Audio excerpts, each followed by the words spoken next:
Hey Heartbreakers, we are back. It's my favorite day of the week. How about you, Elsa? How you doing? It's my favorite day of the week too. I cheese myself out sometimes with this.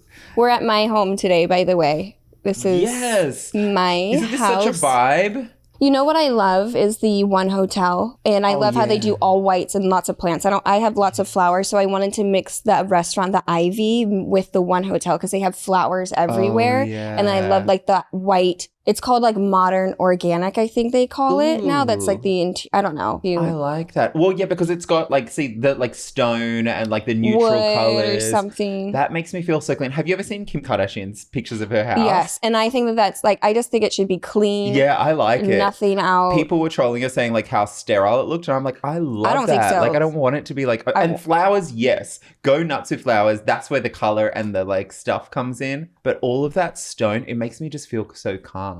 Yeah, I agree. Yeah. You gotta have plants. Lenore brings flowers to you. She gets so excited. She's so stoked about it. What's new with you? Okay, so what is new with me? I've just been going on dates. I'm on Hinge now. Uh-oh. Yeah, Why Hinge? Okay, so Hinge is actually really good. So my friend started dating, I don't know if I want to say, but someone really like well-known recently on Hinge. And I was like, oh my God, wow, if it's good enough for them, like, you know, because usually it's Raya or whatever. Well, Raya sucks now. They let everybody on Raya now, which is fine because I know that they can't like discriminate, but like they let everybody on there. It's just like Hinge. Right. Well, yeah, because Hinge, I feel like, is the second-rate version of that. But I see people on there that I know Are they verified profiles though? I don't know. I don't know think about that. it, Hinge, that's what I like about Raya is because you have to verify, like when you make a Raya account, they send you a code and then you have to DM them from your Instagram account on their Instagram account to get to your account on Raya. So they make it like very verified that it's you. So that's the only thing I'd be scared of. So I don't include my Instagram, and there's an option to or not. And You I'm like, should. you know why? Because I don't want people to judge me based off my Instagram. I look at my Instagram, I'm like, would not date that guy. But like in person, well, I like to think that I'm a lot,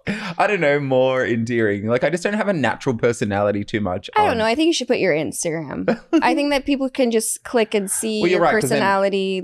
I think it's because I want to trick them into thinking that I'm cooler. So like when they see my Instagram. But they need to see your Instagram to know that you're cool then. Oh, okay. I want to be more masculine. That's really what it's about. Do you know what I mean? Mine's it's a so little you gay. wanna- I'm you wanna seeing be peeling the- back the layers. Yeah, you want to be the masculine one in a relationship. That's cool. Oh, and even like there's podcast clips and stuff like that where I'm Well, let pretty me tell like you what myself. happened to me. Yeah, okay, tell me. I got called out really bad for talking about someone on the podcast. No. Like really, really bad. Like it was two conversations. The person is not happy. Like they are not happy to the point where I don't even want to talk about it because they really called me out. But I did tell Did the we truth. use names? No, and I was like, unless somebody really cares, even if someone Googled, they're still not going to figure it out. He only knew it was about him because he knows the story. He knows the He's, story, like, and he involved. has it confused with he like or she.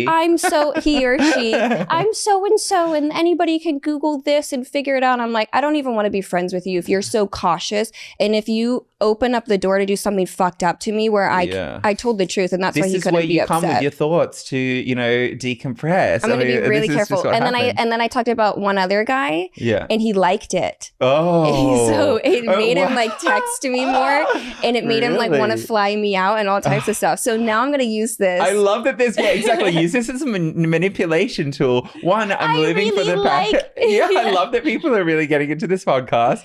Two is like, okay, I like the reaction where he really liked it. If you don't use names, it's fair game. Well, he was just mad because he did something wrong to me, and I talked about it, which maybe I shouldn't have done because it was a private thing. But I also do have a podcast. Yeah. Also, these are people that I would have never guessed cared about what I say on my podcast. I wouldn't have even guessed that they knew I had a podcast. Yeah. So that's what makes me feel really uneasy. And I was telling my therapist, I was like, it's an invasion to my privacy. She was like, it's not a very private. Broadcasting. Yeah. And she was like, but I think that's it's what part just of it is when you do have a podcast and you're not using names. You're not trying to like do anyone dirty, but it's inviting people into your like. I'd never say anybody's names. You know that. I'm so protective. No, I wish you would more. Yeah, I want drama and controversy. No, I never do that. but I might share a little story, but I would never, it's never to where people could figure it out. They're more like they're being reminded of the situation and your feelings towards them wrong. In that situation. They're like, I hate this. So this guy knew about this for weeks and weeks and weeks. And I hung out with him multiple times since, and he just now has brought it up to me. Like this podcast The one that didn't like it or did? The one that didn't like it. And the one that did like it, he was texting me a bunch. And then once I booked my plane ticket and stuff, he was like, I saw your podcast episode. You're cute. And I was like, okay, that means that he saw where I talked about him. So whatever. That's fine. I'm like, so many things are going through my head right now. Actually, I've been spiraling for days because now I'm like, what do I do? In my mind, I'm like, Don't stop. Don't get rid of that. Please, because they watch now. Please, bleep that part. Guess what? I actually really enjoyed that segment. So bleep what he just said because that is the person that I'm talking about, and I don't want them to know. Start. And I think we already said that. Okay. And he ignored that part. So I don't want to I'm going to come back in with a really natural pose. Okay, so my brother, okay, sorry. We're so excited. I can just bleep what you said. That's my brother said there's just some things that you don't need to know about your brother and his sex life because he was like listening, I guess, to the podcast. Oh my God. And then my mum goes, I don't want to watch it. She's like, I think some yours things isn't are best. Even that bad. I feel like you don't even say that extreme stuff. Well, you know what? Honestly, I never was really gay or like brought boyfriends around or like anything like that in front of my family because like back in Australia, I had all straight friends. I mean, everyone knew I was gay, but like I hadn't come out yet. So that part of me was like left back there. It was like just a more safeguarded version of me. So I feel like now, and sometimes I don't realize what I'm saying because I'm just here like being. Well, I understand because I was just telling those people, I was like, I don't even remember what I said. Yeah. So maybe that's I was just heated. Exactly. Yeah, I've had that before too. It's like, oh God, the things that you say. I'm like, what? What did I say? Oh my God. It's like I was clutching my pearls. Yeah. that was me holding back. That was Jay that came on the show. He was listening to it still. And he was like, the things that you say on there. I was like, what? Making him clutch his pearls? I mean, he's pretty sexual. Yeah, the one guy said it was the one guy said it was a tough pill for him to swallow, and I was like, "What is that's a strong?" Well, don't listen. It's easy. Although, make sure you subscribe and like. We love haters too. If you hate, we love. So Jay has a boyfriend now. Remember how he was like buzzing around me for a while? Okay, but it's so sad because now I see them all the time, like hard. Well, you missed that opportunity. He was totally coming on to you nonstop, and you were just like ignored it. So whatever. I have to be honest. No, you do. This is what the podcast is for, which is why people listening, it's really important to know that we don't mean anything by it. We're just living our lives and not using names. Nope. But if I ask you a yes or no question and you dance around it, then I'm going to talk about it on my podcast because it's just a simple yes or no. And if you can't do that, then obviously your dick's not good. Seriously. That's how I feel. Like if you can't answer yes or no and you feel awkward about that, I don't want your dick anyways. Seriously. Let's put that on a t-shirt. Yes, right? Answers right. I don't want your dick. Alrighty. Okay, so hot topics, guys.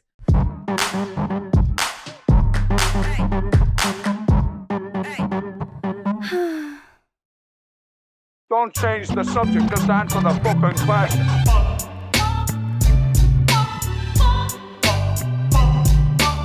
What the fuck is this piece of shit? The micro-cheating trend has made a resurgence on TikTok, How old is the person that wrote this?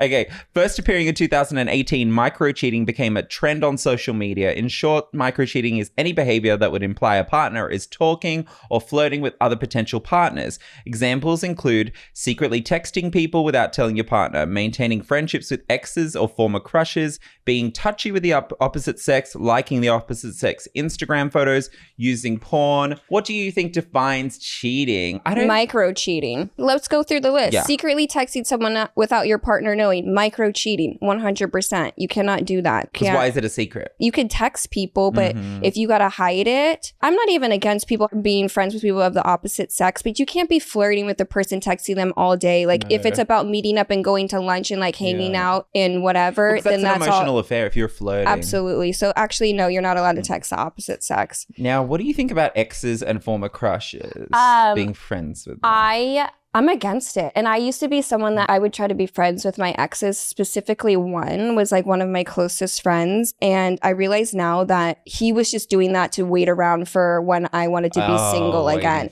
And I don't like that. I say if you've had sex with a person, you can't be friends with them. Yeah. If it's a crush and you haven't had sex with them, you decide to be friends, I think that that's okay. Yeah. But you can't be having sex. I don't think it's one size fits all. Like what you said, some people can be just waiting there for the opportunity for you to be single again. So that is kind of like a weird secret manipulation even. It is. Because it's like, oh no, I want to be a friend, but you don't really. You're waiting for their moment. And that's fucked. That's weird. But I do know some people, and it's rare, that have been friends with their exes. I'm going through a weird thing with my ex right now where I'm just like, ugh. Like, I know I go on and on about it, but like, that's kind of toxic. I've had friends even tell me like, it's my fault because like I shouldn't be trying to be friends with him so soon to when we like it's just not a real thing. I don't think you should be friends with him. I think that you could be friends with an ex if like I decided to be a lesbian or if my ex became gay, you know, but I would be like, that seems like an easy one. Yeah, I'd be friends with them, but I don't know, none of my relationships end well. So that's another reason why would I be friends, you know? What do you think about liking the opposite sex Instagram posts? Yeah, I think that's fine. I don't think that that's fine. What if you just like looking at hot things? I think if you're in a relationship, and that's a very touchy subject for a lot of people. Personally, for me, it doesn't bother me. Yeah. But I think for a lot of people, it does. It makes people feel very insecure. That's not what you want to do to your partner. You don't want to intimidate them or make them feel less than for any reason. Yeah. And liking sexy photos of people, I mean, nobody's going to feel flattered by their significant other. Also, people don't care that other people are in relationships. So if you start liking a photo, they'll see it. And they see it, and then who knows what happens after that. Like, it's just opening up a door. See, I like people's photos that I know that I'll never like. In my mind, the way that I would rationalize it in a relationship, liking other people's photos is like, I'm never going to meet that person. They're never going to see this. Like, it's like super like middle of the road. That's never going to happen. But I guess in a different situation, if it's like someone that, I don't know, has the same friend group as you or the same amount of followers or whatever, that could eventuate into something I else. just think it opens up a door. And I think that the third person doesn't ever respect the relationship, and I think that just causes like a lot of drama. I think being too touchy with the opposite sex, obviously you can't do that. And using that porn, doesn't sound like micro cheating. It sounds like macro cheating. Like that is cheating. No, that's cheating. That is literal cheating. What about using porn though? Using porn is fine. I think it's for anyone to do. It's literally a fantasy. It's like watching a movie. Like, it doesn't mean that you've gone over to that person's house and you're hanging. Like, I think it's fine. It's not a real thing. I think if you're obsessively doing it, and then you don't want to touch your partner anymore. Yeah, that's weird. But I don't, everybody's so against their partner watching porn. I like watching porn with my significant other. And I've watched it with my partners too. Yes, totally. And if they're gonna it's fun, especially when you get a little bit like, sick of you. Yeah, I was just going to say, fun. You know, okay, this is my spices things up. Favorite hot topic. Oh, God. Oh, my God. Why? A Sydney, Australia woman was willing to shell out $350 on Airtasker, which is like TaskRabbit or whatever here, for help catching her cheating boyfriend. So basically, she hired someone to do a stakeout on her boyfriend, like listing an ad inside of Airtasker, and then they can get it. And everyone was going nuts for it, saying, this is the best thing ever. You could just hire a PI person, though. Oh, yeah, I guess you could. To do that. You don't got to go on TaskRabbit. This is just to make it easier, because they'll sit outside. They'll sit outside and do all of this. Already like, well, clearly someone just did it to me with that drone for 4 hours. Clearly someone. Do you think that that's what that was? Absolutely. Who else would do that to me? Oh, shit. A PI, right? Maybe. I mean, 4 hours is a long time for a drone to be hovering. For it to be a neighbor, to give context, or to we were just saying there was a drone hanging over Elsa's house for 4 hours. 4 hours. I left, came back. It was still there. It came down over my hedges, recorded me, flew off. I went inside. I went back outside. It was still over my home. That is so fucked that you actually called the police and it still didn't. There's no rules around that kind of thing, because why 4 hours at one spot? Like, if it was trying to capture the traffic or something like that. But anyways, you can hire a PI. They'll do that. They'll send a drone. This kind of sounds a little messier, which I love. It's probably a little cheaper. Or how much is a PI? I think you got to pay him hourly. I don't know. I'm sure they're not cheap. Getting one. Oh, Cosmopolitan magazine named 2023 the year of pegging. Thank God. Oh, do you love pegging? You didn't know that? No. You put the strap-on on. Yeah, you didn't know that I... Fun. No, I know so many people that love pegging. Like, I totally believe this. Like, this is a huge thing. It's a great ab workout. Oh, really? Oh, my God. Don't act like you don't have a real one. Yeah, I know, but no, literally the thought that went into my head is, oh my God, it's been so long since I've had sex. I forgot how much of a good workout it is for your core. Yeah. Yeah. Anyways, why is it the year of pegging? Just because everyone... So many people are doing it. They're just searching on Pornhub. Massive increase in pegging related content and searches through Pornhub. And social media? Wow. What people type that into social media? Pegging up on Instagram. They love it. Pegging. Yes. Well, because guys like to be pegged now, which they used to not. Remember, it was like a little bit too gay, or they were like scared of it. Now it's okay. Yeah. Everything goes now. So they're just like, okay. Like pegging. This is what I really want. It was really hard to ask guys years ago to peg them. So the next one is low effort dating culture is making the rounds on social media. So videos of TikTok gaining traction on social media. Low effort dating references people refusing to ask people out on proper dates. They seem uninterested in proper communication or committing to an entire relationship. Why? Why do you think that people are just doing that? Are they just dating to sleep with people? No, because I don't even think people are sleeping with each other. Like, everybody wants to date right now, but not put in the effort, but not actually hook up. Like, everybody is so butthurt. It used to be just women were butthurt, then men were just butthurt. Now everybody's hurt. Everybody's doing messed up stuff.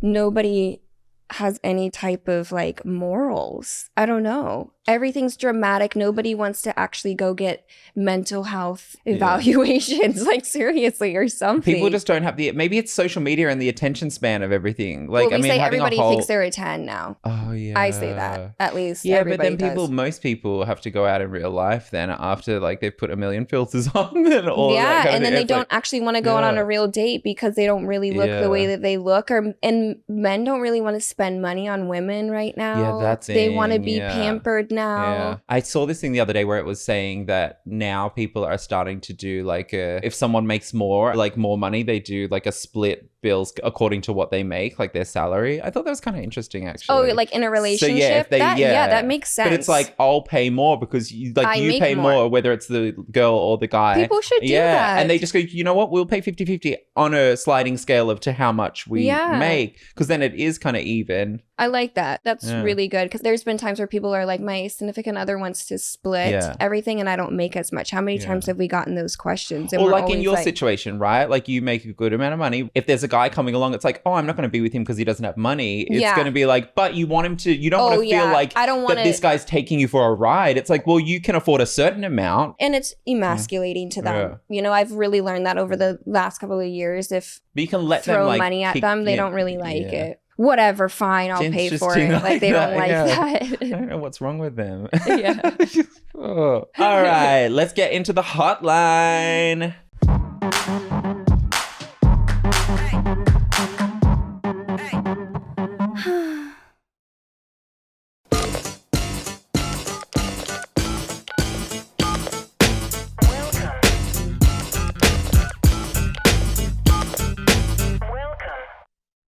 Hey, Heartbreakers, my boyfriend recently gifted me a book of sex coupons. It's like date night coupons, a little book with date ideas for going out for dinner, except this one was crudely made. The only coupons were for sex. It barely held together and looked like a dollar store blank flashcard set. I didn't know what to say, so I thanked him and I said I would look at it later. Well, it's later now, and 80% of the coupons are just blowjobs for him. 10% of it was mainly kink sex that I don't like. Only 10% of it was stuff like eating me out or giving me a nude massage. I never asked for this. For reference, we've been dating for 6 months. I thought we had good sex and he was satisfied, but I guess not.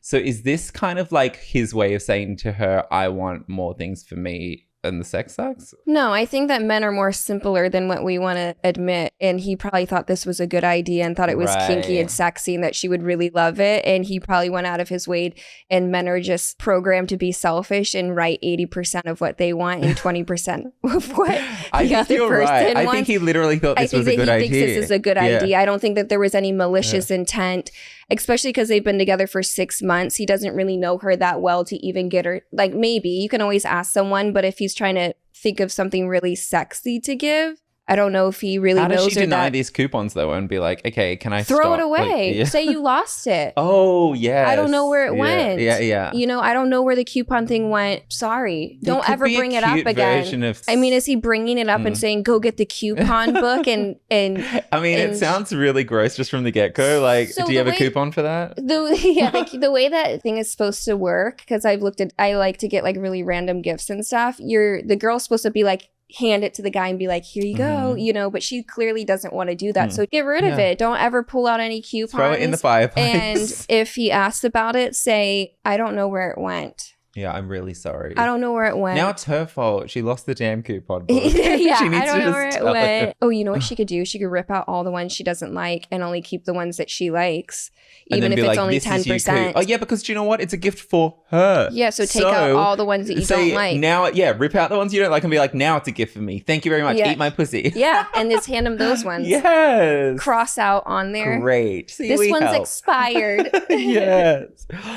Next one is, I adore my best friend so much. We've been each other's ride or die for 10 years and have been there for each other through so many ups and downs. In recent years, the same friend experienced a heavy bout of anxiety and depression. I was her main support throughout it. I was listening to her rant and complain about people, things going on in her life, the constant judgment of others. She also cut 2 of my friends at the times, which increased the pressure on me as her friend because she started relying on me for everything. After about 2 years of this, I was so emotionally drained from it all. We talked about it, but I never explicitly said how much it was impacting me, partly because I didn't want to add her mental load and partly because I truly believed she would come back around to the person I knew her to be. Cut to now, she's just returned from a huge trip away and is staying with me for a bit. I'm so happy to have her back, but I can tell that I have huge barriers up. I'm struggling to be natural with her in the same way I was before. I want to reset this. I don't want to throw away a good friendship. I just want to return to easy, fun, supportive, positive relationship we used to have. Has this ever happened to anyone? How did you overcome it? Is it something I can do without talking to her about it? Like a reset from within? No, you got to talk to her about it.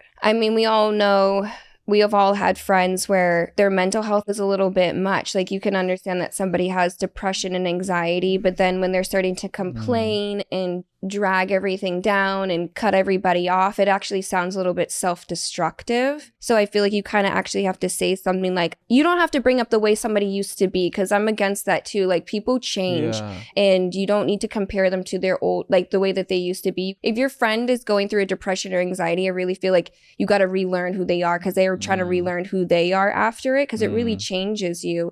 I actually think you should not help your friend as much, not be as supportive, even if you want to be. Now she's resenting her from when she was complaining and she was helping her so much, Yeah. and she's carrying it through, right? Yeah, I mean, it's definitely happened to me a million times. And I've actually this year really have taken a step back from people with huge depression problems, because it attaches to you and you got to protect yourself from Well, it. you could are what still- you're around all the time. Like, and you could still help people, but you don't have to let someone stay with you, and you don't have to listen to someone complain. I recently have told a few friends, like, if you can't be there for me and I'm the only one there for you and this is a one-sided friendship, I can't help you anymore, because everybody goes through their own stuff. I would literally say, like, I know that you're having a rough time. I care about you and I love you and I want to be there for you, but this is a lot for me and I have my own things that I got to work through day to day, and I love you and I hope that you don't cut me off for this, because I want to be there for you, but I can't be there as much. I think that's good advice. Haven't you had that? Yeah, I have. And I Yeah. have someone like that recently, like that I've been just like, they don't even hear it happening, but they just call me, vent everything, and they don't even ask one question. They don't even say, "How and I'm are like, you?" because at the beginning I was really happy to help and I was like super, like, it felt satisfying to be able to be like of service to someone else and be like, you know what? And just listen and like give a little bit of advice. It was kind of nice. But then it was just happening so often and I was like, this is zapping me of my energy and also not giving anything back, because it makes them even more angry, almost like you helping them. She really, well, the and friend then you is, hear them say, like, they hear themselves at the very end of the conversation go, oh, anyway, how are you? But they're not really asking. They don't really want to know. I talked about myself so much. Exactly. They catch themselves and it's like, oh shit, maybe I did. But also, somebody's anxiety and depression has nothing to do with you. It's not something that you have to take on. I'm very big onto helping people when they're depressed and stuff. I think as a friend, that's what you should should do for others. But it sounds like she's overstepped herself into this person's life and then she's feeling resentful about it. And it's like, well, that was actually, you could have set a boundary. Yeah. And then you would have actually been like, you know what, how are you doing, honey? I can help you in this moment and then pull back for this or like whatever. So you need to set those boundaries. Or just, I tell my friends now, if they have like depression problems and stuff, you can't come to my place. I won't go to your place. I've told multiple friends this. I will not come to your home anymore. If you want to see me, we can go out to lunch. We can go to brunch, but it's going to be in a nice, fun environment because I'm not going to take on your depression. I've literally told people this. And I think you're right too. Like it's not, I wouldn't let anybody. It's not being a dickhead. Like that's the misconception. Like it's, yeah. You were over that one. Okay, I need help feeling comfortable looking at my boyfriend when we have sex. My boyfriend is really attracted to my face and loves to make eye contact when we have sex. However, I feel shy and anxious whenever he asks me to look at him. It's nothing to do with him. I think he's super hot. Our sex is great, but most of the time I just close my eyes and look at the ceiling. What could I tell him or do I do to help with this issue? Wait, she didn't say why she... Oh, because she's shy. Yeah. She doesn't want to look in his eyes and he wants her to look at her. I think that's just something you got to keep doing until you don't even notice it anymore. It's your boyfriend. He loves you. He thinks that you're gorgeous and wants to be in that, Some people have a weird sex face though. What if she has a weird... I mean, sorry. I mean, I look like I'm about to... I'm talking... Like I'm about to die. Someone the other day said that they do reverse cowgirls so then they can actually enjoy themselves because no one's looking at them and they can just have a good time. But why are people concerned? You've never looked at someone's face? No, I have. And actually in the moment, it can be really good. It can like bring it on harder. I was going to say, I've looked at people's face and I'm like, it's definitely not like, I wouldn't want to see them just standing there making that face. But like, I don't think people need to be so cautious of the way their face looks. Yeah. I know it's hard to have sex and open up to people. And it has to be a certain kind of mood on a certain kind of day too, because some days you feel more confident than others. But some days like looking someone directly in the eye and being like, oh wow, we find each other really hot right now. It can be so hot. And then there's other times where I'm like, I am putting on hot faces to try and look good while I'm having sex. And I'm like, this is killing the mood, which is why I don't get to finish, is because I'm like, but at least I looked good. People which really, I think I look you good. Really yes, think I'm not all of that? Yeah, I know. A lot of my younger sex, and I used to pull, I was just thinking about this the other day, like hot guys that I can't even believe that I pulled now. Like off the beach, I would go up and give my number to like a guy and be like, and then they'd call me and they'd come over later that day. So hot. And I was like, wow, that was all so wasted on me because I would have sex with them and it wasn't pleasurable at all. I just wanted to look good and be really hot. And they loved it. Self-esteem. But I never finished. And I was like, because I was too worried about like trying to look hot. Wow. Yeah. And I should have enjoyed them. They were so hot. Well, I feel like people have sex for validation to make themselves feel good. That was sex for validation. Yes. Or you have sex for it to feel good and have a moment with someone. And those are just the two differences. Yeah. You know? I've had sex for validation. I do it more than I want to say. So everybody does it. You know what's so funny? In one of the other episodes, I just keep laughing at it. You know how I always make that joke, like, if I could rent your body, like have your body for the night and go out on the town. I know. You go, it's been out on the town one too many times. Like, that's my Go have fun. It's already been out on the town. No shame. It's public, you know? All right, guys. Well, that is a wrap. Make sure to follow us and subscribe. Like and subscribe on all of our shit so it pushes us to the top, which is where we'll be eventually, bitches. That's what we want. Yeah. And this is literally my favorite part of the week. Like, I actually love this podcast. Good. Like, I have I'm fun. glad. Yeah, I get excited. Sometimes I get too excited and I wake up too early in the morning anticipating it. And then I feel like shit when I'm actually here. Sometimes I'm so excited I lay in my bed an extra 30 minutes and snooze. All right. Bye, guys.